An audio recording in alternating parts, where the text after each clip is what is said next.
Let's go. Deep dive. What the F happened? Treasure Hunters, week 1. Let's start with the Dolphins. Offense against the Chargers. A great game back and forth. Miami won 36-34. We got Hupala Hutch. Yeah. Says to you, how did Mike McDaniel and Tua pick apart a Chargers defense that gave them so much trouble last year? How did they adjust? Yeah, it's they adjusted for sure. Now, here's the one thing they did right off the bat that they're amazing. They were already good at this, but it went to another level in this football game. And this is the first thing that made it hard on the Chargers. The amount of motion and shift before the snaps, okay? That, I do think, simplified a little bit the Chargers. You know, when you're trying to call, like, hey, we want to play cover 2 to this side and quarters to another side, and all of a sudden the formation's totally changed, right? And then you go, wait, we didn't want to play quarters to that side now with all these kind of people because it's a whole different group of plays they get to, right?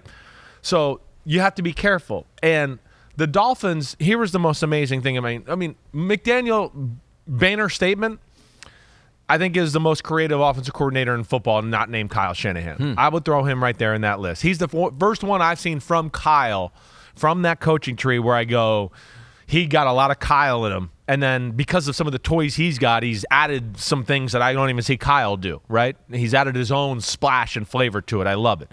But the pre-snap motions and shifts. So it's, it's a tight end and receiver over here. And then it's blue 45, shift. So now they line up, right? And then it's start blue 45, blue. And all of a sudden, the running back shifts a little bit more. And then it's blue 48, and all of a sudden somebody goes fast motion, right? And then, so you're like, wait, they were in a totally different formation. They shifted to another formation. In the middle of the count, they kind of did another little mini shift and moved somewhere else. Then they say set hut, and everybody goes a different way, right? So that, to me, is the biggest thing they did a little bit early on, where the shifts, the motions, the pre and post that moment, and the diversion is unreal.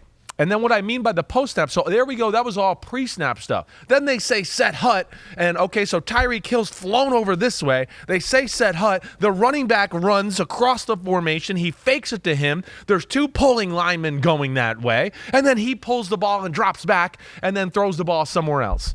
So, and then linebackers are all over the place. They're following the run game and the pulling linebackers. And then, oh no, they turn around and they're like, what? Tyreek Hill, the fastest human on earth, just ran behind me, right? And that's the first just baseline thing that they are brilliant at.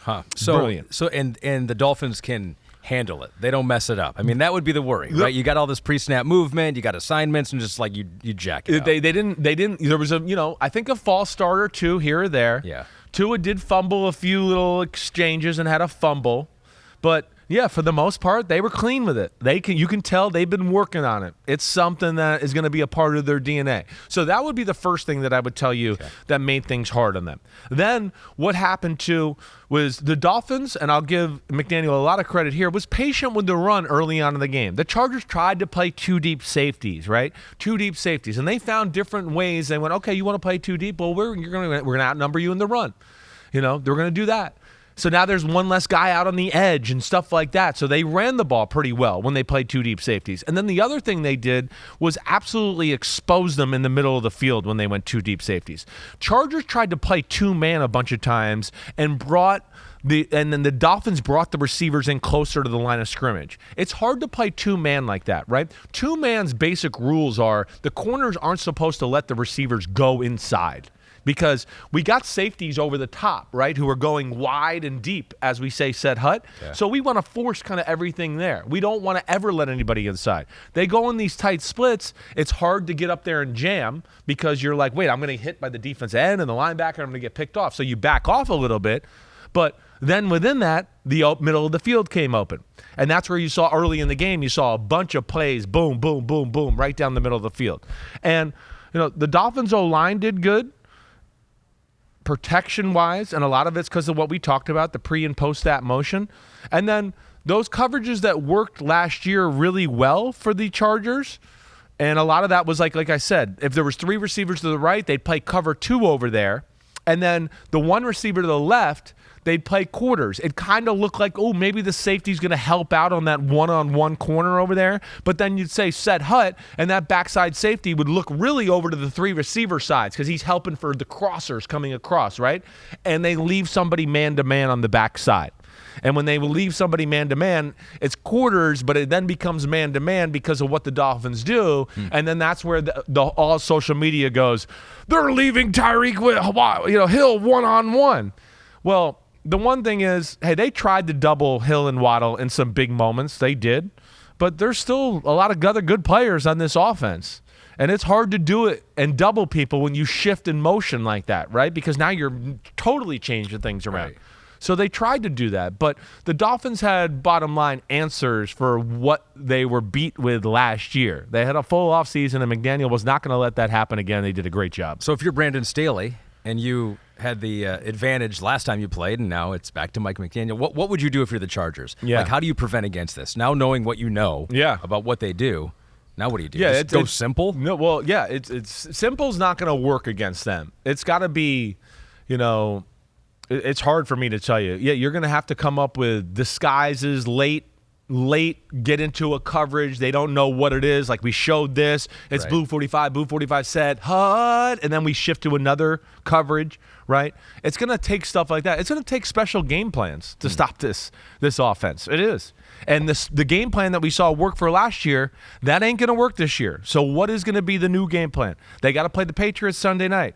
The Sunday night, and I know we'll talk about it again, the Patriots are going to show some people how to play the Philadelphia Eagles, but what they did last night, maybe they're the team that shows you how to play the Miami Dolphins this year. That can be something to look forward to here.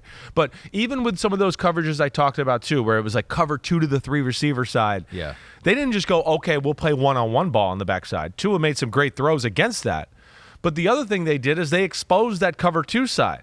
And they found ways to kind of like, hey, that safety wants to get that high and wide. Let's sit some people down shallow and then throw somebody behind them, but underneath that deep safety, and there was nobody in those areas. So they really found the voided areas through creative game plan, pass design.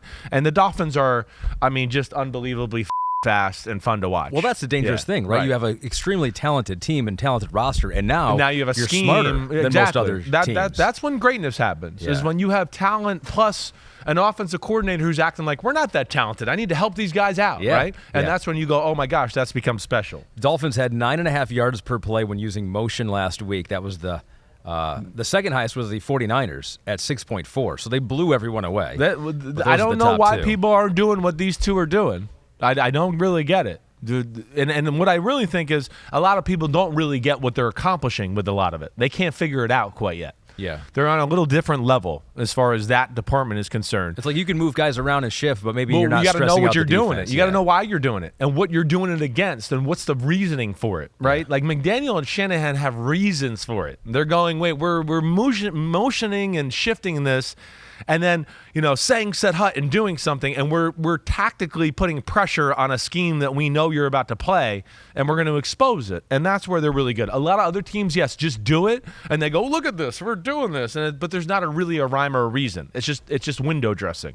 Preston 2218 says, why does Brandon Staley's defense always stink, particularly when Justin Herbert gives them the lead with 2 to 3 minutes left? Yeah, listen, this is something we all got to watch for. They should be embarrassed, like we said about. They're too talented.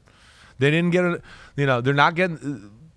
You got to take some unsound chances when you play teams like Miami. You heard me say this when we played the Eagles last year. The Dolphins are the same thing when we talked about teams. You got to do some things that are outside the realm of, oh, this is perfectly sound and we're going to all. You have to do some things that are going to catch them off guard. Or they're going to get in a rhythm and just attack you and blitz you like you've never seen before. And I mean, the blitz you in a passing run game sense and all that. But yeah, they're.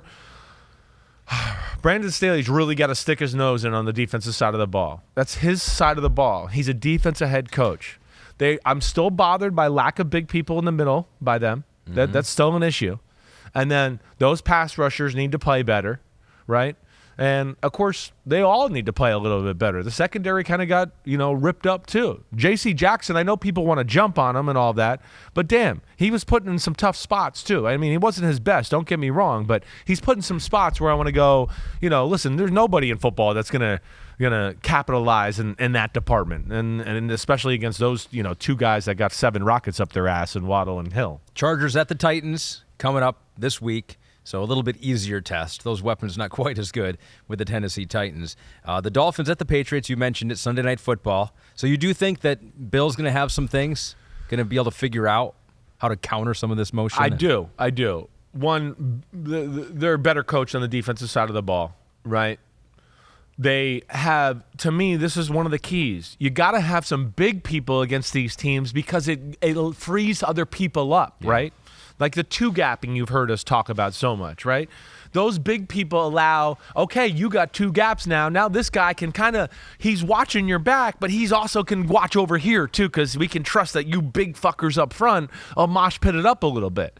So that's where they have an advantage, let alone, their scheme and their attack is better than the Chargers. Yeah. And that's where I do give them a chance on that side of the ball to make things interesting. Yo, thanks for watching, homies. I appreciate it as always. The NFL season is right around the corner, so now it's your turn to hit subscribe to Chris Simms Unbuttoned. If you want to get all the training camp battles, preseason film review, playoff predictions, and much, much more, you know where to find it. It's right here, Chris Simms Unbuttoned. Please subscribe. Thanks again for watching. Peace out, homies. See you soon.